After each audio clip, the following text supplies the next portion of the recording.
Welcome back, my dear ladies, to another episode of the Amazing Aquarian Age Women's series. My name is Tanya, I'm your host, and I'm really happy that you're here.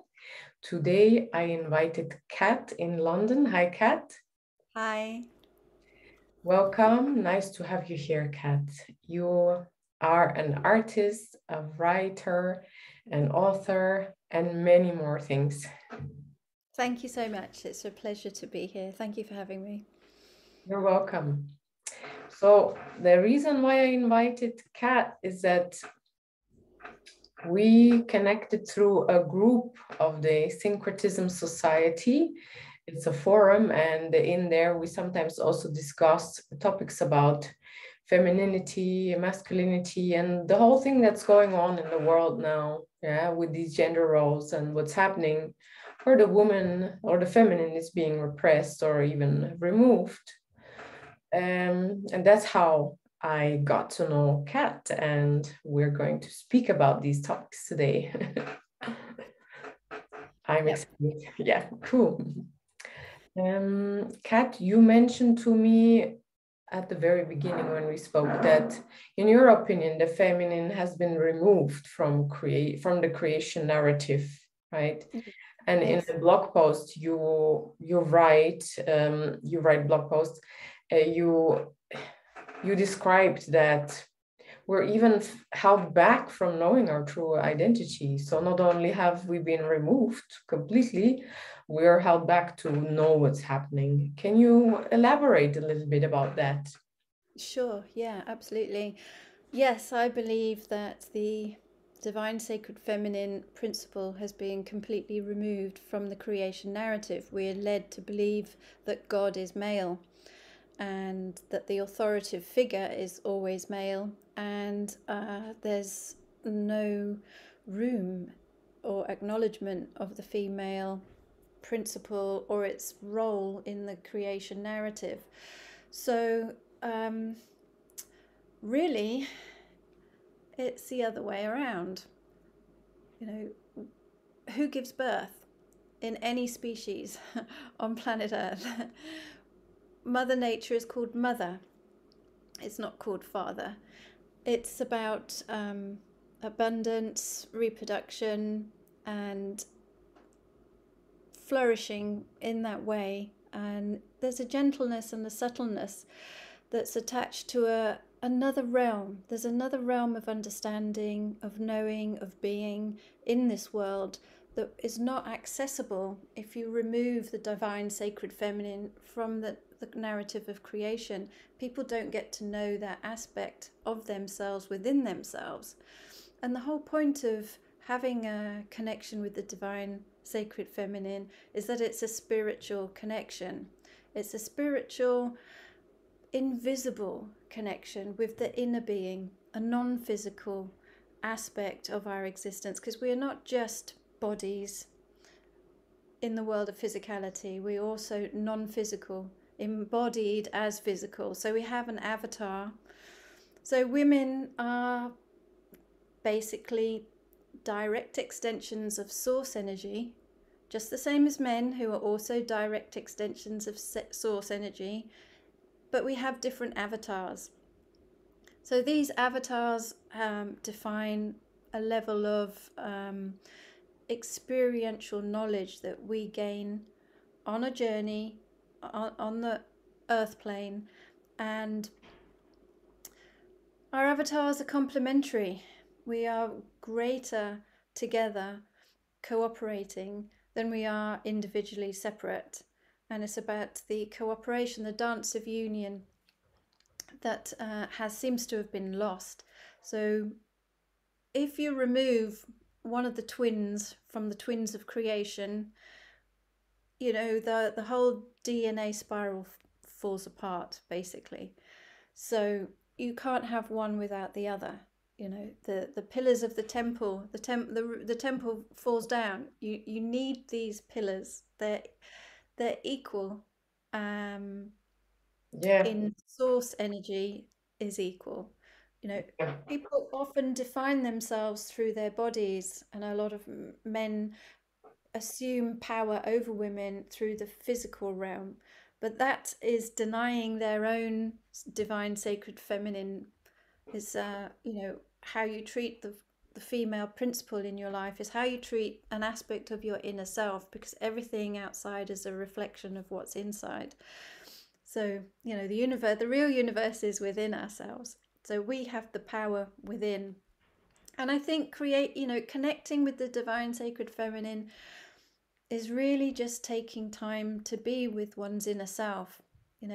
Intuition is inner tuition. If we can connect to our inner knowing, which we all have the ability to connect to the collective unconscious. It's like tapping into this Akashic Records wellspring of knowledge and wisdom. And often that just means quieting the mind, getting quiet and calm through meditation or pranayama or tai chi or qigong or whatever works for an individual, because we're all unique. But there are ways and methods, maybe just being with nature or just spending time alone reading a book. We can connect with this inner wisdom, because it's everybody's divine birthright, because that's where we came from. We're remote consciousness, essentially, in these tiny little bodies. Remote consciousness. Sorry. I like that, remote consciousness. Yeah, because the larger part of ourselves is not in this body. If we knew, if we could remember our true identities as immortal spiritual beings, we wouldn't be here. We wouldn't be partaking in this journey. We'd be straight out. It would be boring for us. But if you think of it from the perspective of a all-powerful, divine, immortal being, then being in a simulacrum, the earth realm, is a really interesting experience. You can't remember who you really are, and you have challenges to overcome, and it becomes more like a game, and you get you can connect with the enjoyable, fun element. Now, I don't think it's a coincidence that we've forgotten who we are, and then we get hypnotized, traumatized, gaslit into believing that we are less than who we are, and to buy into fear and think that this is a terrible place and I wish we weren't here and things like that. I think that's by design. But if we can remember to tap into the non-physical aspect of ourselves, which is the direct inner extension of source energy, then we can remember that we are powerful beings, and we can remember the humor and the desire to play, and having that joyfulness, that inner joyfulness.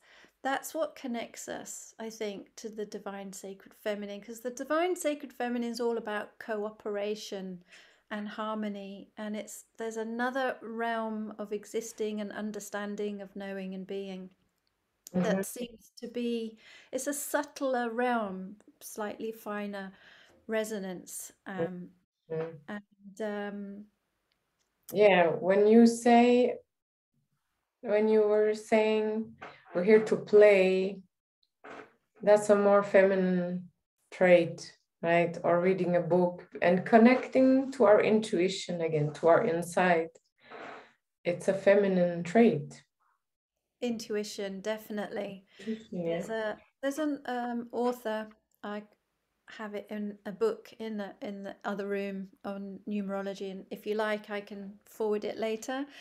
The author says that women have, to the power 2, more intuition than men.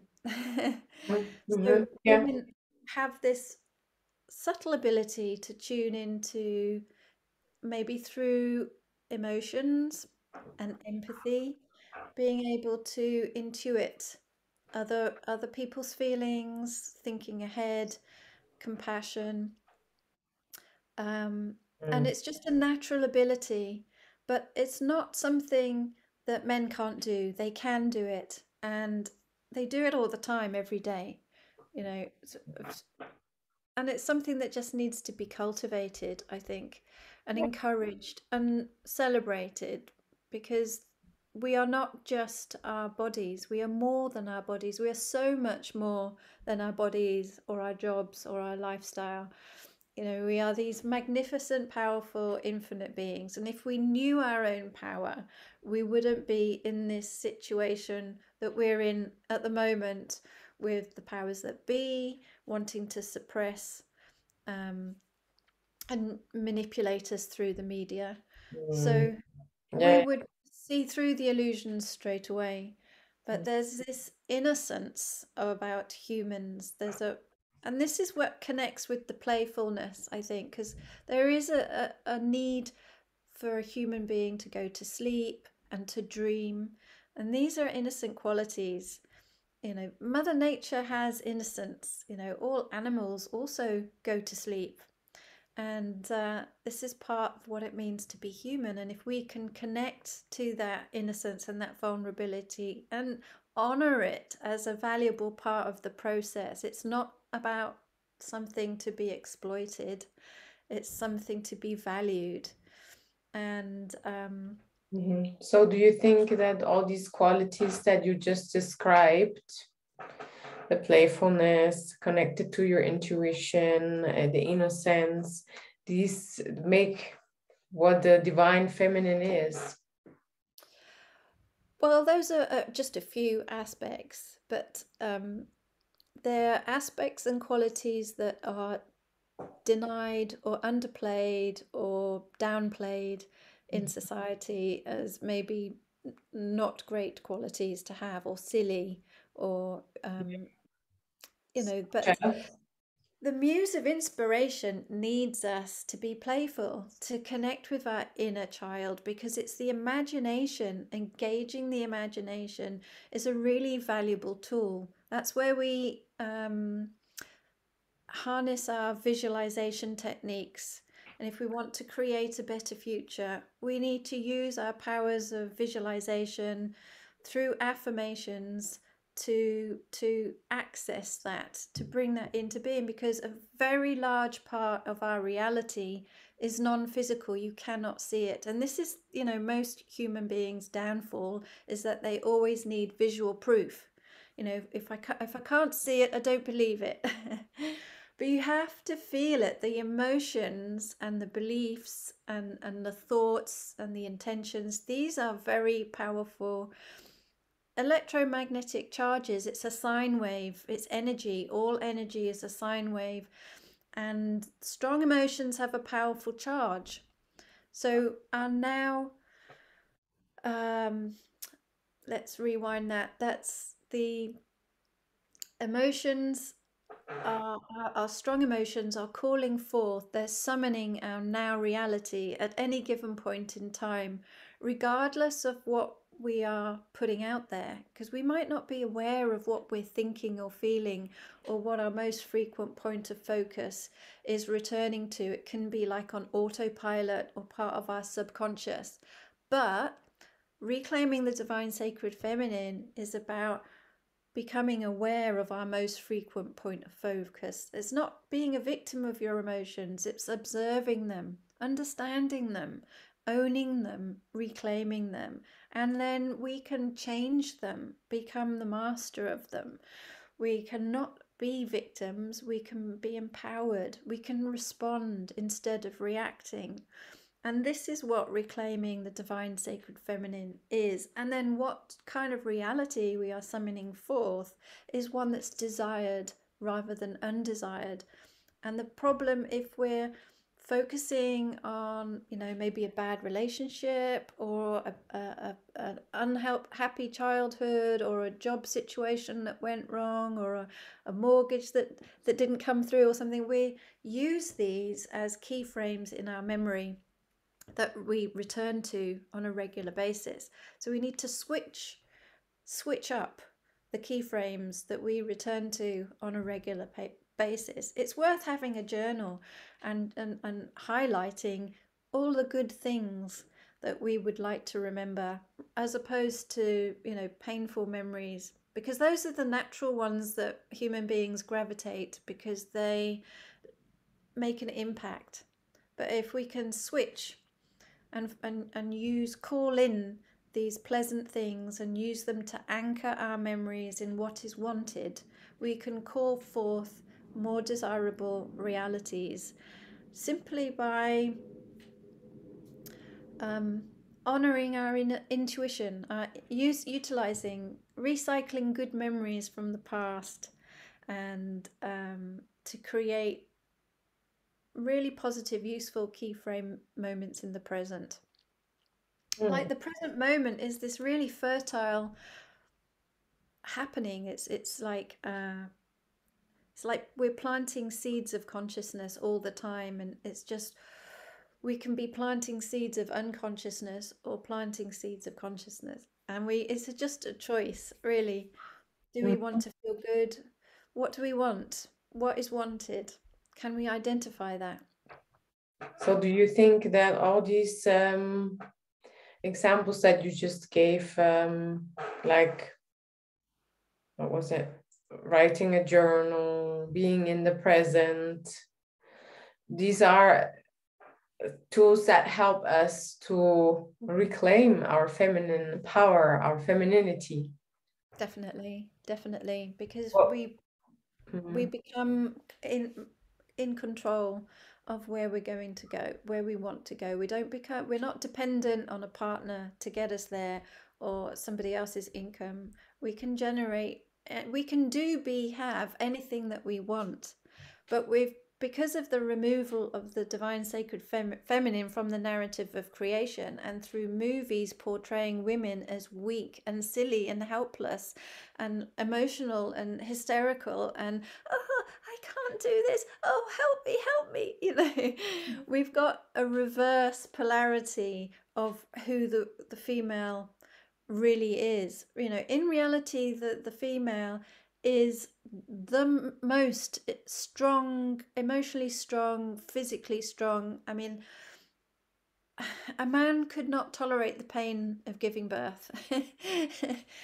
You know, and now we're in the strange position of having men who can get pregnant because of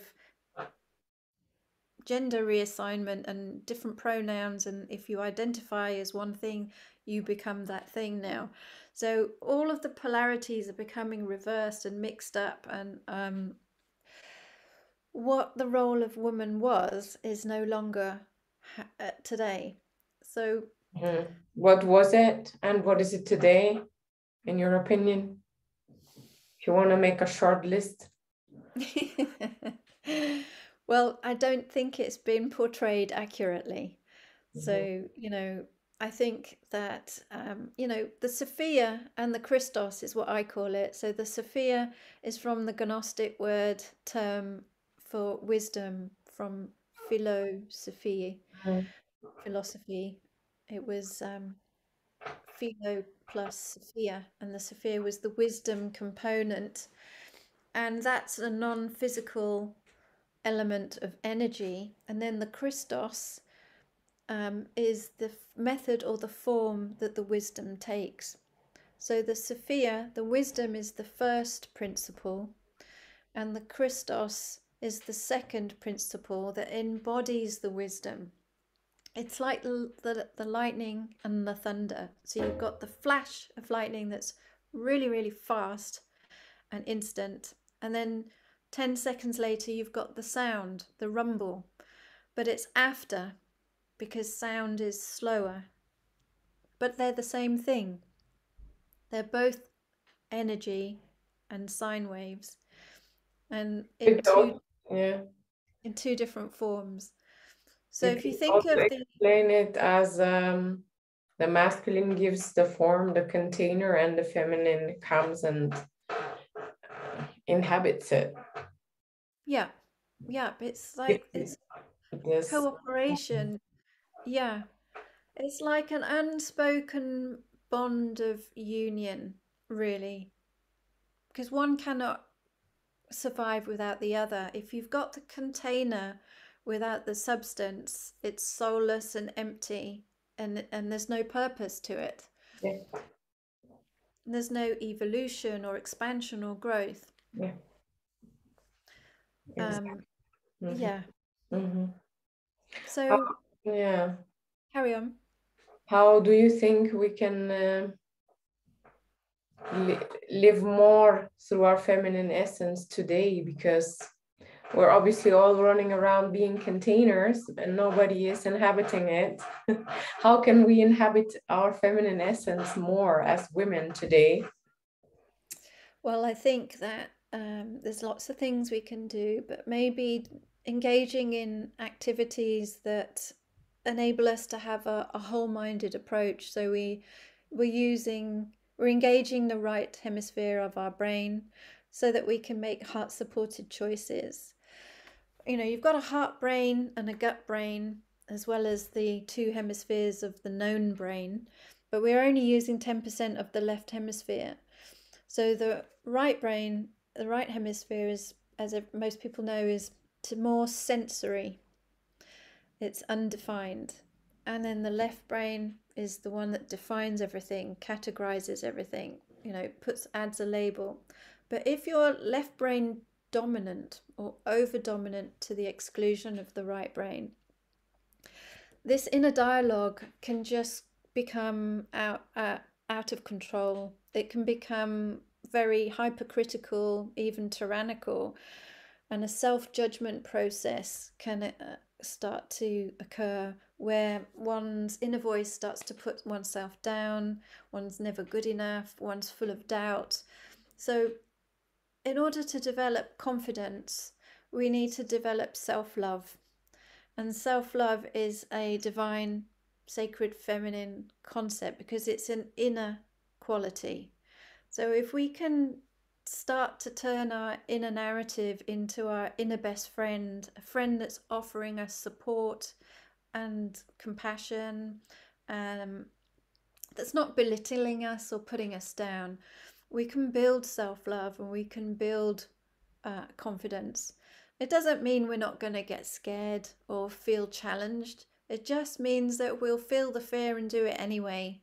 We will rise to the challenge and we'll have these tools and resources to help us get through a situation. And you'll, you know, stand your ground, speak your truth, say what you feel, be true to yourself. There was something else I wanted to say about a whole-minded approach. By integrating the left and right brain, the hemispheres, and we try to sort of have a whole-minded approach, then we're engaging our heart in our decision-making process so that our choices and our decisions are heart supported. So the right brain can help us connect with the universal mind. And that's where you can pull inspiration and ideas from that collective consciousness. And so when we're making heart-supported choices, we're making choices that are mutually beneficent and kind, that support us and other people. If we're making just left brain choices, we're only thinking about ourselves. So we're just making self-interest decisions. But we can include, the divine sacred feminine is about inclusivity, all encompassing. So the opposite of fear is love, but what is all encompassing can have no opposite. So when you're walking the path of love, that is a spiritual path. And the divine sacred feminine is a path of love for self, for source, and for others. And then you've got the all-inclusivity. And when we've got inner peace, we can extend that. And we won't get triggered. We won't react badly. We won't take anything personal. You know, and when people are hypnotized, traumatized, gaslit by the government for their whole life, you're going to get people acting up. And it's got nothing to do with you. It's them. It's what's triggering them. It's their personal issues. So then it's easier to extend forgiveness and compassion because these people are hurt and broken and it's not necessarily their fault. So if we can like not take people's pain personally, and we can extend self-love to ourselves and other people, then essentially we've got peace on earth. And that's a good start. Nice, So nice. that's why I think the divine sacred feminine is really very important. And that's why I think it's been intentionally removed from the creation narrative. It's about control, it's about the elites, you know, using, manipulating, trying to implement their reality over what is. Yeah, and they're successful because what we believe is manifesting in the outside. What we believe is true is going to show itself. It's going to reflect back to us. I don't think so. I think maybe they were successful up to a point, but with the onset of 2020, the coronavirus, the ineffective vaccines, the lockdowns, the way they misused emergency powers, and how we've seen what's happened with the UN, the WEF, the WHO. Well, I think people are beginning to wake up. And the more people unplug from mainstream media, the news, and see that it's all scripted, and they start to wake up to that, um, Mm. I think we're seeing the collapse of that now. You know, that previous matrix is not working anymore. And when people can see through the illusions, they are taking back their power. They're not being influenced by it. They're not buying into the fear. They're just saying, that's not true. I don't believe that. I trust myself. I trust my body's immune system to take care of me.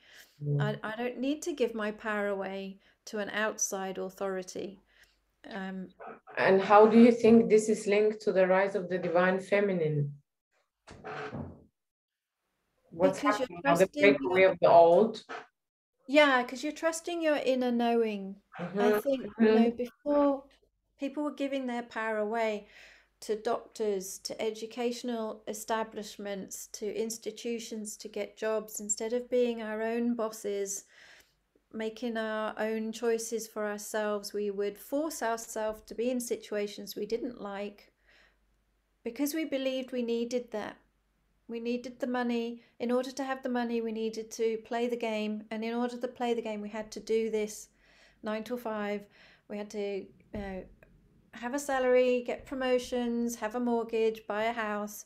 But now pretty much anything goes. And if you have the internet, we can start to do businesses online. We can start to make our own products. We also, what I forgot to say about the divine sacred feminine is a big part of that is tapping into your creativity. Everyone who is here, who is alive on on this realm, has a unique asset to contribute to the collective. You might not know what that is, or you might know what that is, but if there's something that you love to do, that is the way forwards. The heart knows the way. So if we can listen to the heart, because the heart has its own brain, it's an electromagnetic pulsing device. It's like a torus field, basically, and we live in a torus field.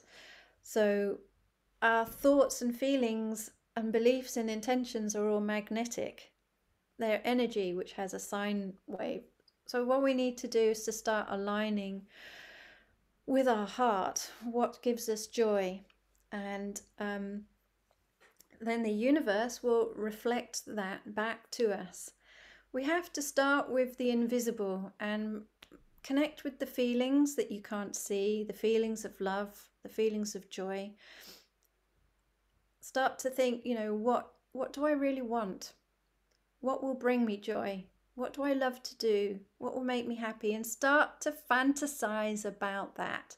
Engage the imagination. Use that to call forth, have affirmations around that.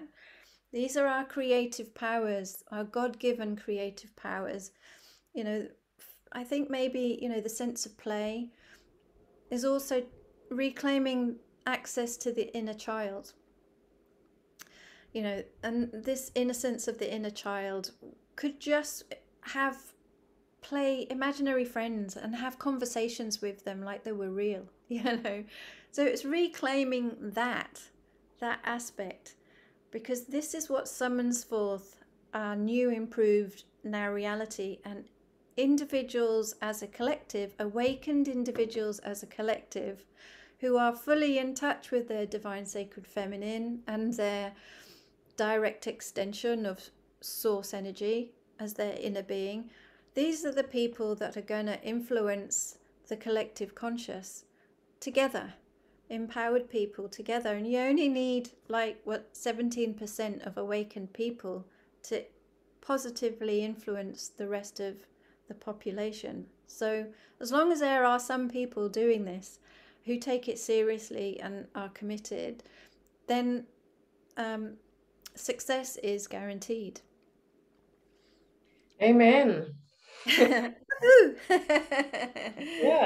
thank you. One step at a time, you know, we can do this. We've got each other's backs, you know. We're not alone, you know. So yeah, we will do it. everybody who is alive right now and on the earth is a direct extension of source energy. Everybody has a right to be here. Everybody chose to be here. And it's, you know, part of not knowing who you really are is part of the game of reclaiming who you really are. Yeah. Accessing that part within. It's not out there, it's always within. Very nice. Very beautifully said, Kat. Thank you very much. Thank you. I think I'm just voicing what everybody else feels, you know. Very nice. Yeah, you have the capability of putting it into words because you're a spoken word performer. That's how you call yourself. Yeah, I used to be on the circuit doing, I don't really do much performing now, but I still write a lot, and I have a book. I have a book called Now is the New Now, which is basically, I started a blog called iPoems blog, which is ipoem.co.uk, and it's 80 of the best posts from iPoems blog. So it plots my growth actually from a young girl to present day. So there's a journey of expansion. So there's the passion of a young girl in her 20s and it goes into the 30s and the 40s and to current day. And so you can see some changes in how I see the world, how I write about it, what the subject matter is, how I articulate it. So it's interesting because you don't often get that. Very nice. I will link this below and the blog address so people who liked our conversation can go and read more about you, and also about the one blog post about Sophia and Christos. Yeah, thank you very much for this interview today. It was a pleasure. My pleasure. Do you have any other questions or anything you want me to expand? I think it was beautiful, the right time, the right amount, and we can close it here. That's wonderful. Thank you so much. Thank you. See you, Kat. Thank you. Pleasure. Bye.